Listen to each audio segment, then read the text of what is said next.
Hello students, welcome to Raghav Pathshala. हम पढ़ रहे हैं क्लास 12 का मैथमेटिक्स में चैप्टर नंबर 7 जिसका नाम है इंटीग्रल्स। लास्ट क्लास में हमने एक्सरसाइज 7.1 कंप्लीट कर दी थी। 22 वाला क्वेश्चन हमने लास्ट किया था। आज हम शुरू करेंगे एक्सरसाइज 7.2।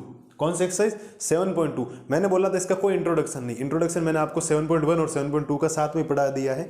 नॉर्मल बेसिक क्वेश्चन चल रहे हैं। अब आप ये मान के चलो ये सब्स्टिट्यूशन मेथड वाला आ गया। सब्स्टिट्यूशन मेथड मतलब समझते हो, किसी की जगह कुछ वैल्यूज पुट करना। हम आज इस क्लास में क्वेश्चन नंबर फर्स्ट और क्वेश्चन नंबर सेकंड का सॉल्यूशन देखेंगे। तो चलिए शुरू करते हैं। तो क्वेश्चंस क्या कह रहे हैं? Integrate the functions in questions. आपको इंटीग्रेट करना मतलब इंटीग्रल्स यानी इंटीग्रेशंस, एंटी डेरिवेटिव फाइंड करना है 1 से लेकर 37 तक। टोटल कितने क्वेश्चन है? 37। बिल्कुल भी हार्ड क्वेश्चन नहीं। आप क्वेश्चन नंबर देख के ये मत सोच लेना कि चैप्टर बहुत बड़ा हो जाएगा। चैप्टर बहुत नॉर्मल है, लेकिन नॉर्मल सी क्या कैलकुलेशन आएगी, कहाँ क्या लेट करना। धीरे धीरे 1 2 4 5 क्वेश्चन करेंगे तो धीरे धीरे क्या होता है, आपकी आदत पड़ जाएगी। तो पहले हम करते हैं 2 क्वेश्चंस। तो देखिए शुरू करते हैं। इसके अंदर इंटीग्रेट करना आपको।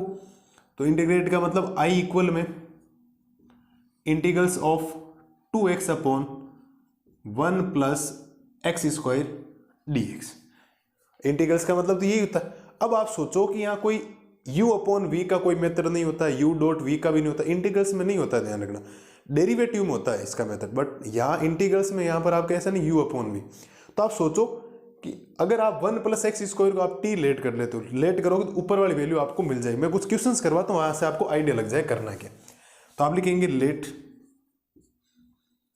1 प्लस एक्स स्क्वायर को आप क्या लेट कर ले, टी लेट कर ले। सुनना मेरी बात, ठीक है? 1 2 क्वेश्चंस में आएगी दिक्कत, फिर आराम से आप कर लोगे। अब इसका आपको डेरिवेटिव फाइंड करना है। डेरिवेटिव मतलब 1 का 0, 2x एक्स स्क्वायर का इंटीग्रल्स 2x, बट x का वापस dx होगा, इक्वल में क्या आएगा dt। तो यहां से बचेगा 2x dx इक्वल में dt। मेरे पास ऊपर क्या देखो 2x dx है या नहीं, तो इस पूरे की जगह मैं क्या पुट कर सकता हूँ, dt पुट कर सकता हूँ। मैं पुट कर रहा हूँ, ध्यान देना। आई इक्वल में इंटीग्रल्स ऑफ 2x dx की जगह क्या आ जाएगा dt अपॉन में 1 प्लस एक्स स्क्वायर को आपने क्या लेट किया, t लेट किया। समझना मेरी बात, मैं कहना क्या चाह रहा हूं। ये हम पढ़ रहे हैं बाय सब्स्टिट्यूशन मेथड। हमने मेथड्स पढ़े थे, है ना।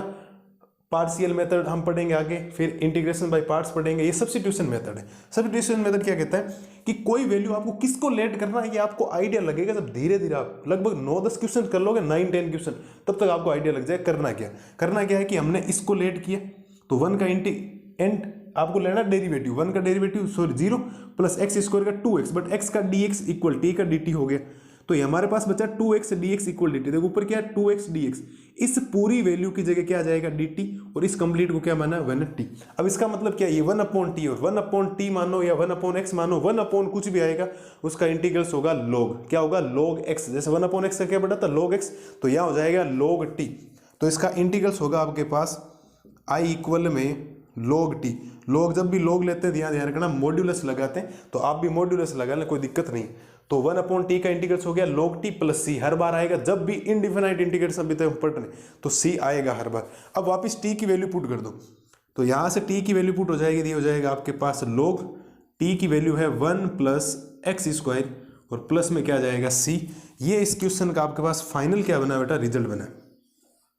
मेरे हिसाब से कोई दिक्कत किसी भी बच्चे को नहीं होनी चाहिए। एक बार आराम से समझे। पहला क्वेश्चन है सब्स्टिट्यूशन। हमने नॉर्मल है तो नॉर्मल एंटी डेरिवेटिव नॉर्मली हो रहे हैं, बट ये थोड़ा पुट करने वाला। जैसे देखो अभी सेकंड क्वेश्चन समझाता हूं मैं आपको।